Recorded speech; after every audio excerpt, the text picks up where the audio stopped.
So hi, everybody, and hello, everybody, and welcome back to this week's episode of Father Knows Something.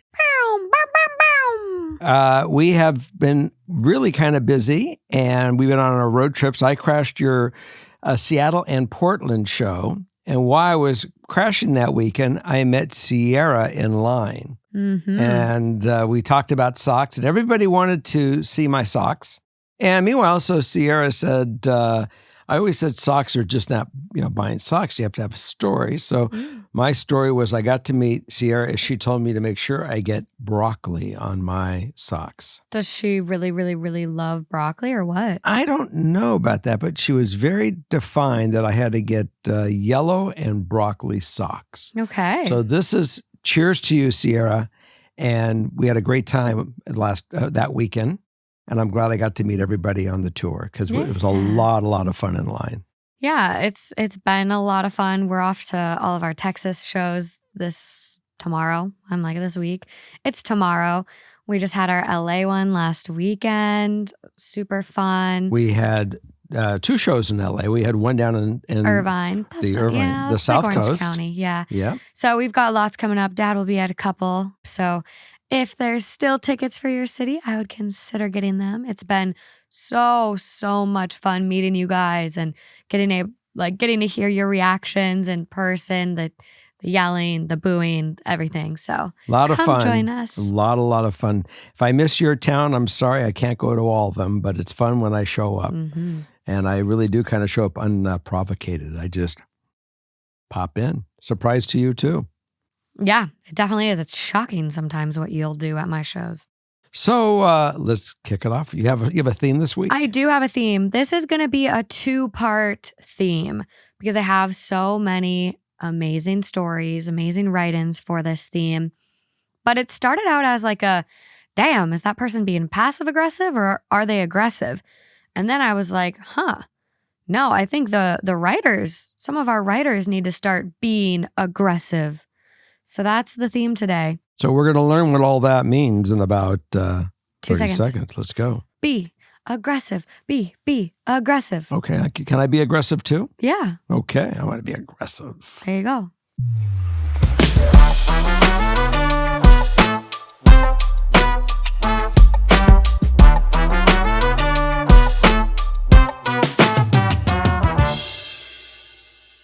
I'm all seated in. We're going to go for number 1 as Dad holds up his one finger.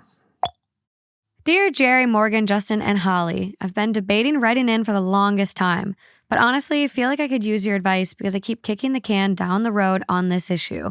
Super long story, shortish. After graduating college, my boyfriend of 2.5 years and I moved in together. It's been over a year now, and we are so happy and definitely believe it is the best thing we could have done for the next step of our relationship. 0 regrets. He is still in grad school with a research stipend, while I'm working an entry level in my field. The issue is my grandmother, paternal side. We did not tell her about moving in together because I know with her super strict religious beliefs, this would have done nothing besides upset her. She found out via my dad.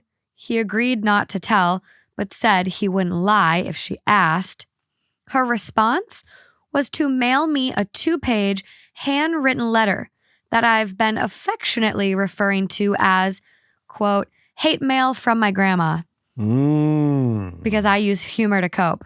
I got this letter back in January of 2023. The gist of the letter was she was shocked I would, quote, make this life choice, and she doesn't respect my partner because of him, quote, doing this to me. That I need to be a better example as the oldest grandkid, and then told me to be obedient to God and get married. To be honest, it infuriated me for every reason you'd think. Since the letter, I've honestly just avoided her, except for holiday family gatherings, because she behaves in front of others. She's texted me several times lately saying she misses me and wants us to get lunch, just the 2 of us. I know she wants to talk about the letter. I've not brought it up at all. Any conversation we have where I am honest will lead to her realizing I just don't have the same values as her, and then her being upset. Honestly, Morgan, I feel so guilty when you talk on the pod about the way you value time with your grandma. I just don't want to be around mine at all anymore. Wow, as I'm listening to her, I have different thoughts when it comes to religion and living together, and what our concept of religion is today to what our concept of religion was back in ancient times. Ancient times, men had multiple wives. Forget marriage. They had their concubines, had everything. It was all this stuff went on. So, and then she made the statement about how you get along with your grandma and how she, and how she doesn't with her grandma. But I want you to know that your grandma has come a long way. She wasn't always this pliable and flexible. She grew up in a very, very old-fashioned Christian manner where this stuff would have blown her away back in that day. I know. I'm honestly thinking about it. And my grandma is very, very churchy. She goes to church multiple times a week. And I'm surprised, honestly, now, reading this one, that my grandma didn't say anything to me and Justin moving in, but, we're engaged now. So that maybe helps in her eyes. But, that generation and very religious people can have a hard time with going outside the norms. So let's take it a step up. Let's talk about the Catholic Church and the Pope. I was watching a thing today this morning on the Pope and how he really even said, you have to progress. We have to grow. Wow. And he is, certainly become very flexible in not only being the Pope, but he says, I'm a pastor. I work with people. And it's interesting how religion is flexible with a lot of, as we go through time. Now, some religions aren't flexible at all. They're very rigid. It's the way it is, and it's never going to change. And that's the difference of being conservatives or reform in these religions, or a complete orthodox. I feel for you in what's going on with you and your grandmother, but I think that you have to really say to her that you respect and love her and love the fact that she has her beliefs. And you are not going to be able to, or do you want to change her beliefs? But she has to come to accept your beliefs as well. Mm-hmm. And you're comfortable with this. And you're comfortable with what's happening within your life and your decisions of the man you're with. And all you can do is hope that she will be comfortable with and respect what your comfort level is. Although you do respect and not want to change her for her comfort level. So she gets to live her life with her comfort levels, but you get to live your life with your comfort levels. And that way we don't have a division between us, because that's more dangerous for your happiness than to literally put walls up and not have to have your relationship. Yeah. Well, the ideal outcome too is, I don't even know, at least just for my grandma to not hate my super awesome partner. Mm-hmm. So I think, you could have that conversation and say, hey, I am this many years old. I'm really happy with my life. I love this person. It's not traditional. It's not, what you would want. But we have to agree to just disagree on this one. I love you. I want to be around you. I want to, have a good time together and mend our relationship. But it doesn't mean I'm accepting your dictation about how my life should go. And if you're not going to step back and let me live my life, then, we're going to be distant. We're not going to be close. I certainly have experienced people that profess their true religious lifestyle and belief and found them very hypocritical in some cases. You obviously have found a man that you have trust in, and you value and love his values.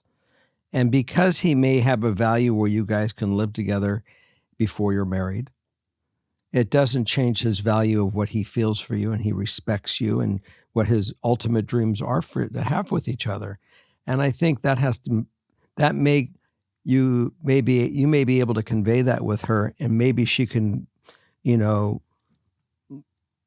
mold herself or apply her, apply herself, that she can accept that and get it through. You have to probably find the way that she can get through this block in her mind for what's going on in your relationship, that she is happy for you in that happiness, because it's tough to find happiness with people in relationships. It's a difficult thing. It's not an easy gig. No, but she might not be able to ever get over this or come to terms with it. So that's where you just kind of need to be aggressive and have a conversation with her, set the boundaries, and then whatever happens, if she changes, yay. If she doesn't, that's just her. And it's okay to not want to be around someone, even though they're your grandma or their family or, insert whatever here. That's fine. Not everyone is worth having a great relationship with. That's okay. I don't have a great relationship with my bio dad. It's just the way the cookie crumbles sometimes. So keep us posted. I think, having a conversation with her would be good. I would say, grab lunch, just the two of you. Right.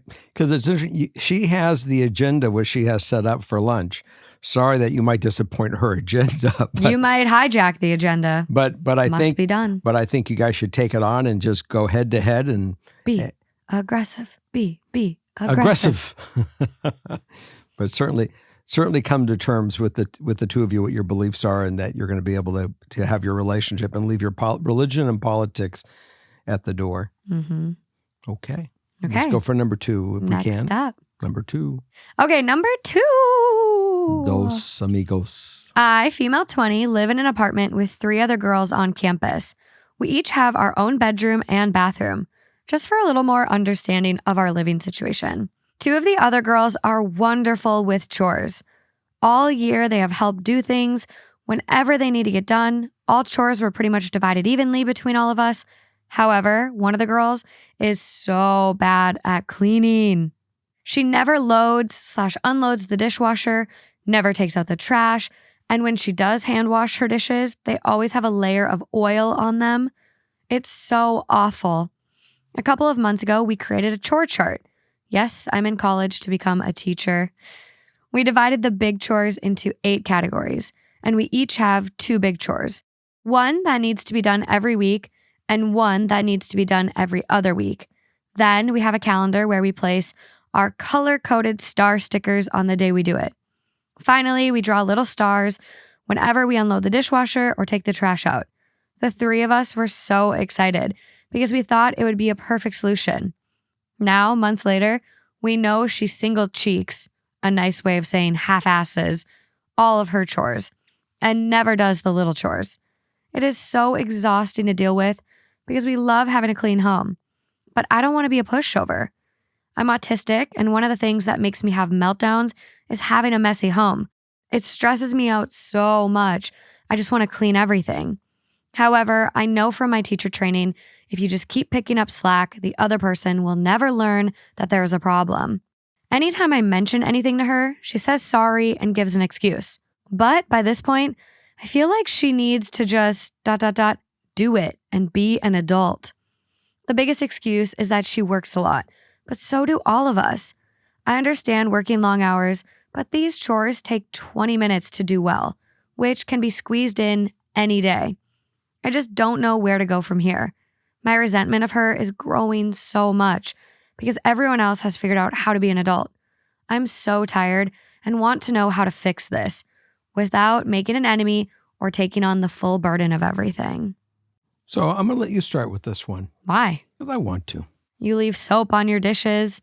There's no teaching you. You're an old dog. You can't learn new tricks. So, and you don't even do the dishes. You put them in the sink and say, I've worked too hard. I've been editing all night. And I put them in the dishwasher. So what I'm trying to show here is that in the best of love and the best of scenarios, it's a problem when you have roommates. Roommates are hard, no matter who they are. It is a difficult thing. And what do you do to solve the problem? Move out. Move out. Get your own place. So now I don't have dishes in my sink.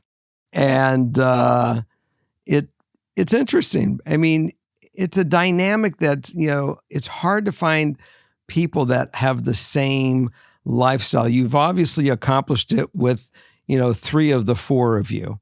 And maybe it's best that you just have to get rid of the 4th and find somebody else. And I think you have to have an open dialogue so no one feels you're picking on anybody. But you can certainly say, this is real. And either you're going to get on board or either you're going to solve the problem or we have to solve the problem. And her solving the problem is jumping on board and doing it 100%. You solving the problem is not renewing the lease with her name on it. And it's not a nice thing because she's going to feel that she's being ganged up on. But I think if you make sure that you all look at her and say, we're being real, maybe it might sink in. But you certainly have to hit it straight on. And you have to have a conversation where there is no negotiating. This is what it's going to be. Either you're going to fix it or unfortunately we have to fix it. And we love having you. We love being a family of 4 in this place. But we just can't go on this way. Yeah. Well, to give you some additional context too. There's more. They will be living together for the next 2 years. That's already a thing. So our writer says, so I don't want to create any unneeded tension. She's also an only child and never really learned how to work with others and share things. So a part of me feels bad, but at the same time, she has to learn sometime. You're going to have to get on her. The 4 of you, you have to sit down and you all have to look at her and say, we're not ganging up on you to hurt you. We're ganging up on you so you understand that we can't do this anymore. Yeah. And I think it's hard having those conversations with roommates, but you just need to do it. Sit down, all of you. It cannot just be you and her. It's got to be all of you coming together and saying, hey, we cannot live like this. We can't pick up the extra weight. We're all busy. We're all in school. We're all working. You got to start pulling your slack. Otherwise, we really got to start considering other living arrangements. What are the rules they can go at this meeting with that they can succeed rather than fail? I think I would start writing things down so you have examples. Maybe take some pictures of the dishes that she cleans.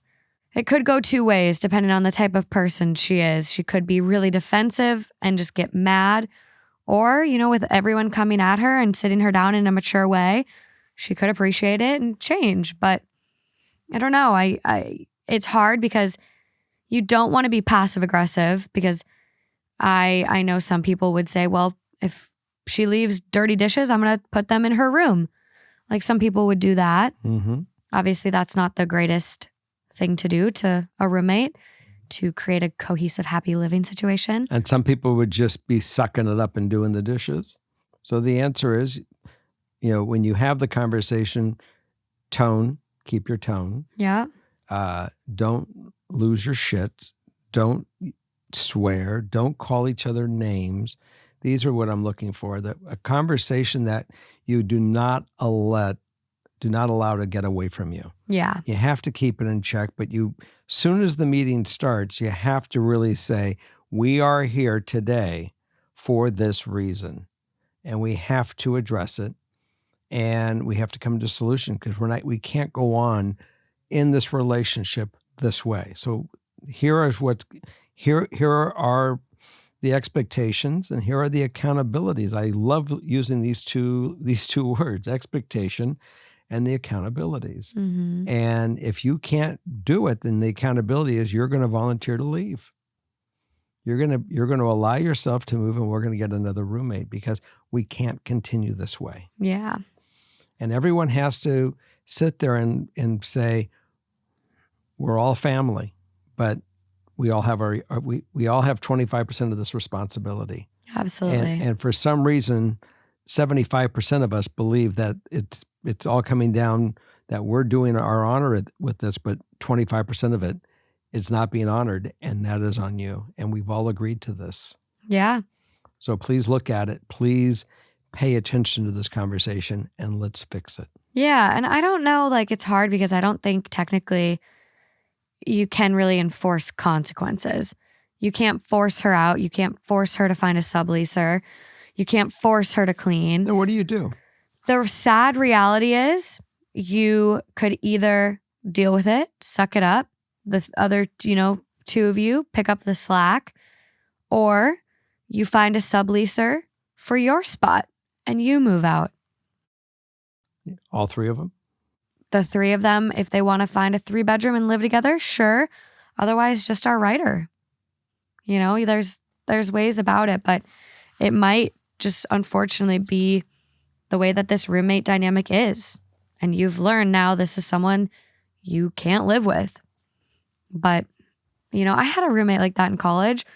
Our last year together, we were fighting nonstop. We had very different schedules, very different patterns of behavior. Mm-hmm. And it just wasn't good. And, caused a lot of fights, some screaming matches, but we moved out and we're good now. Still friends, but we're not people that can live together. Okay.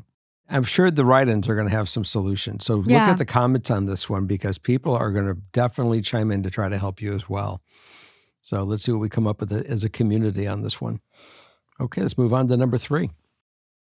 One of this week's partners is LinkedIn Talent Solutions. When you're hiring for your small business, you cannot afford to not find the right person. And it can be time-consuming and hard to find quality people unless you're using LinkedIn Talent Solutions. I've actually used LinkedIn to hire an editor for my team. And prior to that, I was using a bunch of other job boards and finding people that just weren't working out. But LinkedIn made it easy to find a high-quality person who was able to do the job in the way I needed. LinkedIn isn't just another job board. It's got a huge network of more than 1 billion professionals, which is going to make it the best place for you to hire the next team member for your business. And if you're a small business owner, you can't really afford for the hiring process to take a lot of time, because time is money. With LinkedIn, 86% of small businesses get a qualified candidate within just 24 hours.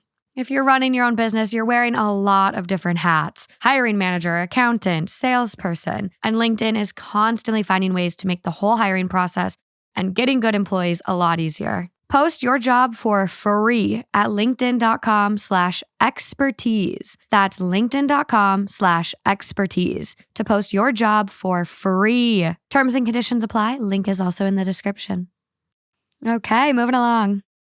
Hi, Jerry, Justin, Morgan, and Holly. I'd love to start off by saying thank you for this and the 2 Hot Takes podcast. You've helped me through some really, really tough times, and I'm super grateful for it. On to my problem. I, 24 female, have recently said no to lending my mom, 54 female, money, and I feel really bad about it. Some backstory. My mom can't work due to a back injury, and her husband can't work due to a work accident that damaged his legs and back. They both get money from the state to pay their bills. She previously put some bills in my name, but never actually paid the bills. This caused me to go into debt of approximately $2,500, which I fortunately paid off when I got my first job back in 2019. However, she never paid me back, but I decided to let it slide and told her she didn't have to. Ever since I started my new job in 2020 and she realized that I make a lot of money, she's been asking to borrow money from me. It could be $30, $50, or even $300. I usually say yes, as long as you pay me back by this date.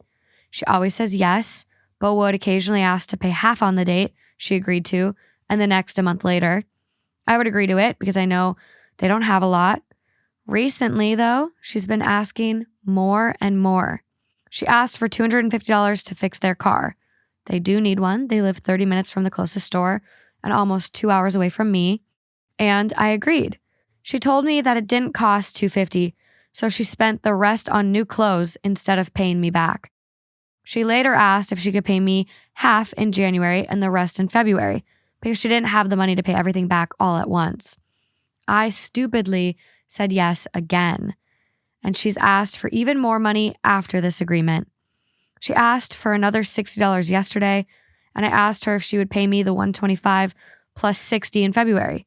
She said she'd try. I told her that this would be the last time I'd lend her money for a while, as it's become so much at this point. I feel really bad about my decision, but I have severe anxiety when it comes to money after growing up with limited funds. I've managed to get a job where I make a decent living for myself and my pets, and I fear every day that I'll lose it. Am I the asshole for telling her that I won't lend her any more money for a while? Thank you and love you all. The answer is no, you are not an asshole. No, stop giving her money. Absolutely, you can't, because she's already started the pattern, and all you can do is say, Mom, this is a pattern. I can't afford to keep doing this. Yeah. I'm young. I'm trying to, take care of my own things. I'm growing, and you need to get a second job if you can, or a job. I can't help you. So what other solutions are there for you? And that's all you can do. Yeah, and it sounds like, Mom and her husband are on state income. Our writer does add in additional info. Mom and her husband both get approximately $1,800 a month. I do believe they have a lot of debt, though. I make around $60K a year, but I work everywhere from 8-hour shifts to 18-hour shifts, up to 6 days a week. I have approximately $3,000 in my rainy day fund. And the reality is That's not a lot of money. That's not a lot. It isn't. You need to start looking after yourself. And it sounds to me like Mom also has a budgeting problem. She borrows money from you for the car to get the car fixed, which is important, as you said. But instead of taking the extra money and giving it back to you as she should have, Shopping spree. she goes and shops and spends it on clothes. I'm sorry. That is someone, to me, that doesn't really respect you and has been enabled so long by you that they're going to take advantage. You give them an inch and she just took a mile. And that's not fair to you. It isn't. At all. You've already, gone and bent over backwards covering the debt that she put you in by putting bills in your name. That was $2,500. In a lot of places, that's a crime that you can be put in jail or prison for. So that's a lot. It's an easy answer. You are not the asshole. I didn't know we're on this show, but I know. No, not the asshole. Not the asshole. Ideal outcome would be to have her stop asking for money all the time. I have no issue with lending or giving people some money when they need it for something serious, but lending money for something serious just to learn she bought new clothes is so disappointing to me. Mm-hmm. This is almost like giving Mom an allowance, and that's not what this is about. No, it's time to take a step back, really look after yourself. Obviously, she's going to reach out if it's an emergency, and then you get to choose. But I would really, really limit giving money. If you were making a big income, a substantial income, more than you'll ever need, and you want to help your mom and you want to set something up that you can do this and she can make her life a little easier, that's a different deal. But you guys keep using the word, can I borrow? It's not, can I have? And because we're on this borrow word, because we want to make ourselves feel better that we're borrowing it and we're not really just taking it, then she's got to pay it back. Mm-hmm. And I would define that to her. This wasn't, can I have $60? Can I have $300 a month? Can you afford to underwrite me and help my living by giving me that every month? That's a different deal than when she says, can I borrow? Because she's not borrowing it. She's taking it. She has no intent on paying it back. And that's where we have to define those lines. Mm-hmm.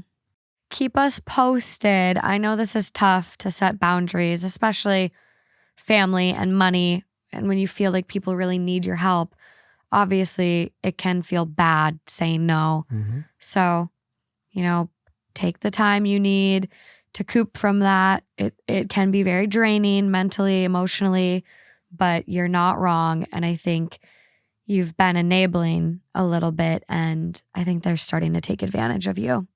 Okay, so we're on number 4 now.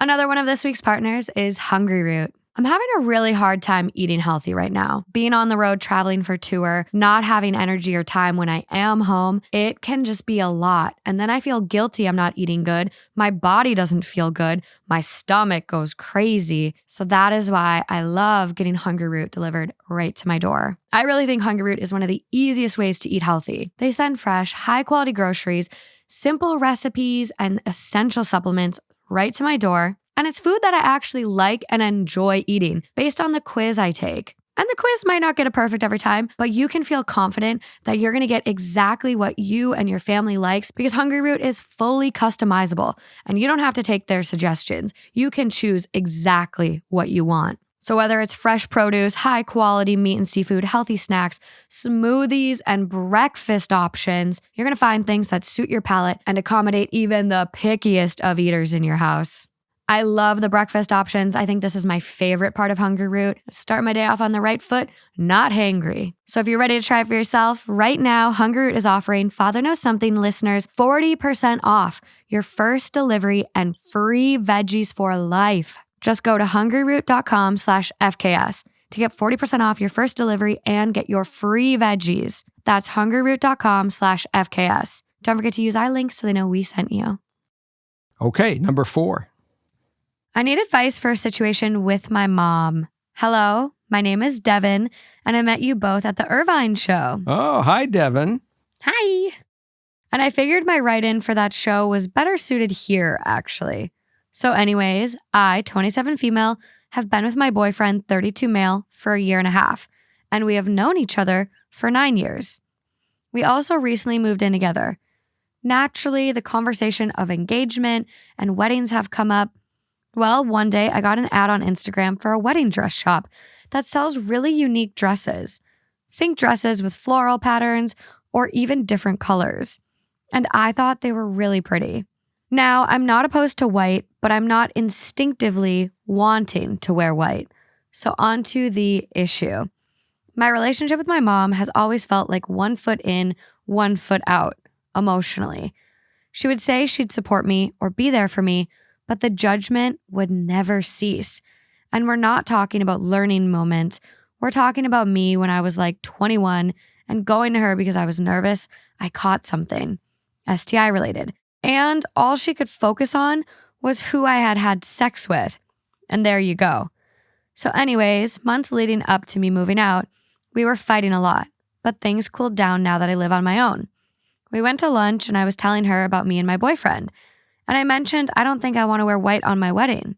Her first response was, why? I then go and show her the dresses, which are sold in Chicago, and asked if she'd come with me. Her response, it depends. Now, I like to think of myself as a straightforward person. And here's where the 1 foot mentality comes in. So I asked her, what does that mean? She mentions, quote, oh, well, you know, the weather. As if I'd go in negative temperatures. This is one of my many moments where it leaves me feeling confused as to what type of relationship we have. After this conversation, she mentioned that I could take her wedding dress and alter it however I like and whatnot. But mind you, she is exactly the person who, if she does a good deed or gives you something, never lets you hear the end of it. Why would I want to alter something that has so much meaning to her? I could use your advice on how to go forward or bring up the conversation that goes beyond a hypothetical wedding dress. I have a story. Let's hear it. That might relate to this. First, I want to get something really out of my mind before I tell you the story of Anna. The story on this one is that you're talking about a wedding dress, but I haven't heard, have we really set a date? Do we know we're getting married? And the reason why I say that is that I have had friends throughout my life that have bought wedding dresses because they love the dress. They put it in the closet and they don't get married for 4 years. The plan really doesn't happen 4 years later. And size has changed. Things have body-wise. Yeah. And so I really do believe that if you're going to get a wedding dress, get it close to your wedding, that it's all in motion. That way we know that when you show up and the dress show up together at the same place, that everything fits right. Yeah. Go ahead. Well, I think, what Devin seems to be dealing with more so is just wanting to feel supported. I think the dress might be like a symptom. It's almost like there was this thing going around where people would ask their partner, if I turned into a worm, would you still love me? Devin's just kind of asking, trying to like broach the subject of like, Mom, if I want to go to Chicago for my dress and get something a little different, would you come with me? I got that part. And so it's kind of this like, it's not really about the dress. It's just wanting that connection and wanting to know that there's unwavering support. It's unconditional. I got it. And she's not really getting that. So now I'm going to tell you the story. Okay. So I have a cousin that was getting married, and she had a party, an engagement party. And at the engagement party, she actually did put on her mother's wedding dress and came down at the party to take pictures because the wedding was going to be a small wedding, that everybody at the party was going to be at the wedding. Oh. So she said, this way you can all see what I look like in the dress. She put her mom's dress on that fit her perfectly. Wow. And she came downstairs and we could not believe what we saw. And then she had pictures of the wedding from her mom's wedding with the dress. And then we took pictures with her. And this. That's so cool. And so it became an event that she got to use her mom's dress, but not exactly for the wedding, but for the party, the engagement party. And then she had her own dress. And I get the fact if your mom has something that, to do with the fact she wants you to wear the dress, that's one way you can implement wearing her dress, and she can feel special about it. And then you can also go get the dress you want for the actual day of your wedding. Yeah, maybe that's why her reaction was like this. Maybe she dreamed about having her daughter wear her wedding dress. But here's the thing. You got to be aggressive and sit down and have a real conversation with her. Stop beating around the bush. Stop and just be candid. Mom, I really would love your support when I go wedding dress shopping. It would mean a lot to me. No matter where it is, can you just kind of, let me know now that you'll try to be there for it? I understand life could happen, but I'd really want you there. And, you brought up your dress. Did you want me to wear it? I feel bad altering it. Just get it all out there and have a candid conversation with her and tell her, we have had a rocky relationship in the past, but I love you and I just really want to feel supported by you. Yeah. And just to top off the story as I remember it, I do believe that her mother that day wore her mother's dress. Stop. Yeah. So Anna wore Genesia's wedding dress, and then Genesia wore Harriet's dress from that same wedding. That is so cool. It was very, very cool. I really, really, really wanted to see my grandma's dress, but she did not have enough money when she got married that she borrowed someone else's dress. So she doesn't have her dress. So I was really sad about that. And then my mom never had a traditional wedding with the dress. So I got nothing to work with. Well, we'll see if we can help you out. We'll see. Keep us posted. And anyone in the comments have ideas, certainly put them up there. Yeah. And don't feel bad about not wanting a white dress. I love when people get crafty and go different colors or florals. And I wonder what it's your day. I wonder what Cyndi Lauper did. I'm not sure. We should look that up. We'll have to take a peek. Okay, number 5. Number 5. Another one of this week's partners is ZocDoc. We all have compromises we have to make in our lives. Unfortunately, sometimes it's dealing with a family member that sucks, or maybe we go with the cheaper tires for our car. But one thing you should not compromise on ever is your healthcare provider. You don't have to do that anymore, thanks to ZocDoc. ZocDoc is a free app and website where you can search and compare highly rated in-network doctors near you and instantly book appointments with them online. ZocDoc has changed healthcare for me entirely. I went from hating appointments, being frustrated, feeling like crap, to finding providers that listen to me, are willing to try things, believe me in the symptoms I'm experiencing. And a big part of this is because you can read real patient reviews. I scoured those reviews. I made sure people were liking the doctor and having good results. As I shared, I was having a lot of issues with my blood work, being prediabetes, having elevated liver enzymes, and I needed a solution. I went on ZocDoc. I found a doctor that was going to be willing to try something, and I did. And it was amazing. So if you're ready to try it for yourself, go to ZocDoc.com/FKS and download the ZocDoc app for free. Then find and book a top-rated doctor today. That's ZocDoc.com/FKS. ZocDoc.com/FKS. Okay, we got a juicy one for this last one. All right. Pour on the syrup. Let's go. Hi, Father Knows Something crew. I'm a longtime fan of Two Hot Takes and FKS. I started listening back when THT episodes were under 30 minutes. Ages ago. How long is a THT now? Usually almost 2 hours. Are they really? Yeah, it's a lot. Thank you guys so much for all you do. You've made Thursdays so much better for me on my long commute. This is going to be a long one, so sorry in advance. Essentially, my female 23 best friend, also female 23, thinks I'm a virgin, but I actually lost my virginity over 6 years ago. For context, we've been friends since we were 11. She's very Christian, and I am not. We have had multiple conversations about sex before marriage, and it is something she is very against and judges other people for partaking in it. At the time, we were both in relationships, and I chose not to tell her that I was having sex. She was upset with me for making out with him too quickly, so I didn't want to have that convo. Whoa, yeah. I think 17-year-old me thought it was a problem that would resolve itself later. After my relationship ended, she made a comment that we were both virgins still, and I agreed. Accidentally starting this lie. I think I thought I'd meet someone in college and lie and say it was them. That didn't happen though.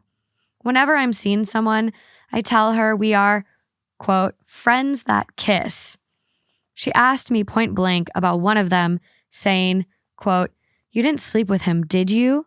Very judgmentally, and I lied and said no because I was scared. I asked her thoughts about people in long-term relationships having premarital sex, but she said to just get married. Other comments include calling a movie character a terrible person for sleeping around and saying that my ex was a bad person for having sex with his previous girlfriend. She's getting married in May, so discussions about sex are becoming more frequent. But she very much still thinks I'm a virgin.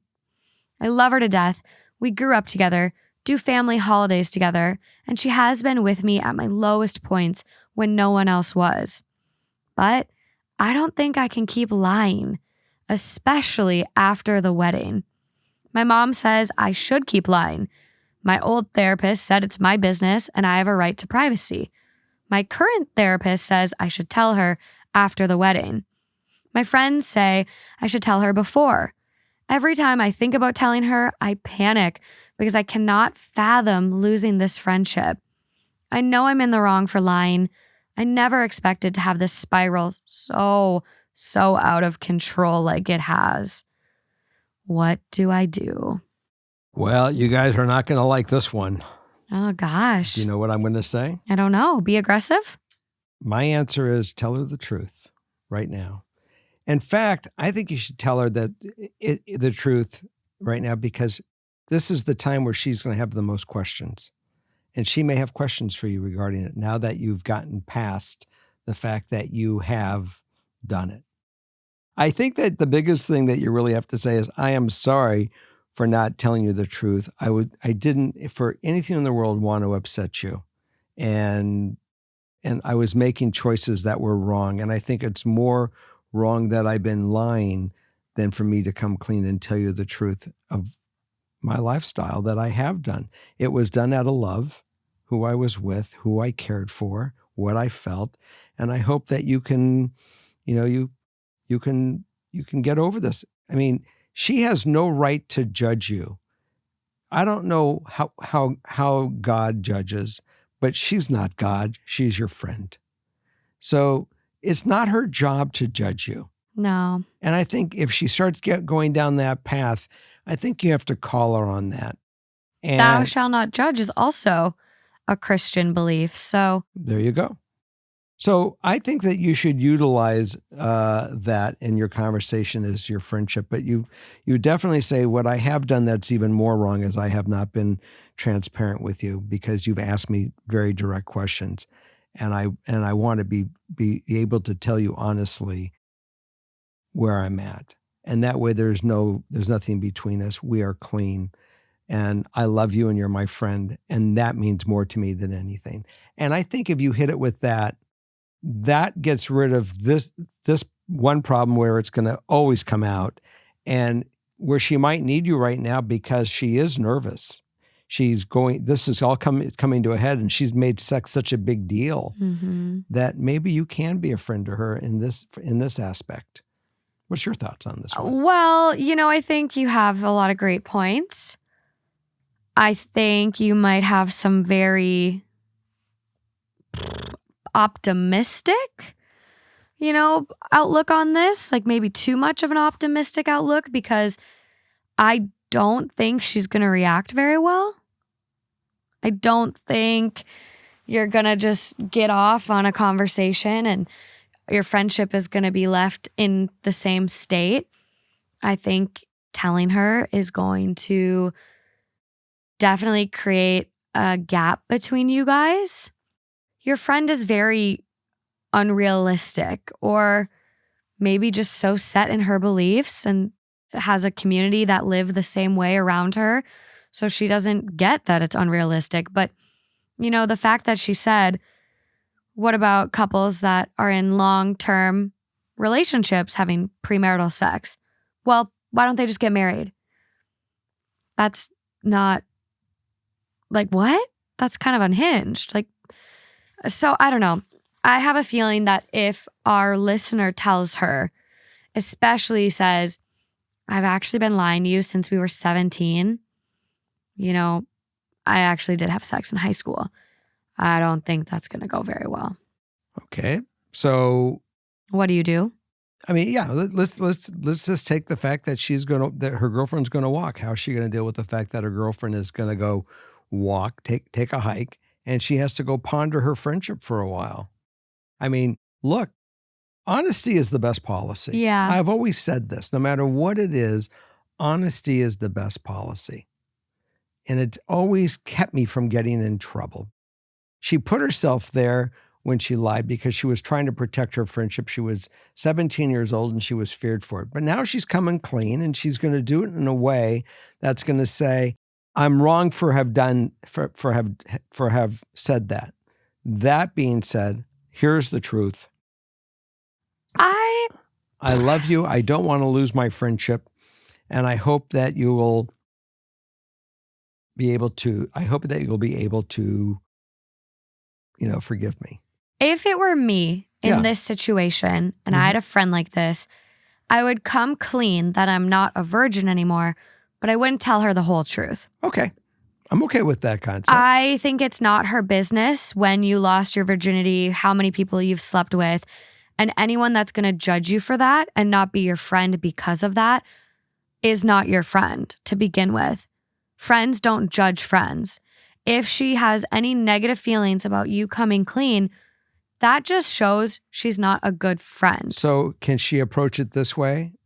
Tell her the truth that she's not a virgin and when she starts saying when, she'll say, I really want to reserve the privacy of that to me. But if you have questions regarding sex, I'm glad to answer that. But the who's and the what, I really don't want to share that. Or just say your most recent boyfriend. I would just say, I don't need to share that. You could go either way. I think by saying, I'm not going to share it, her head's going to go, well, you're even lying to me more. I think you can literally just say hey, I know your wedding's coming up, which means your wedding night is coming up.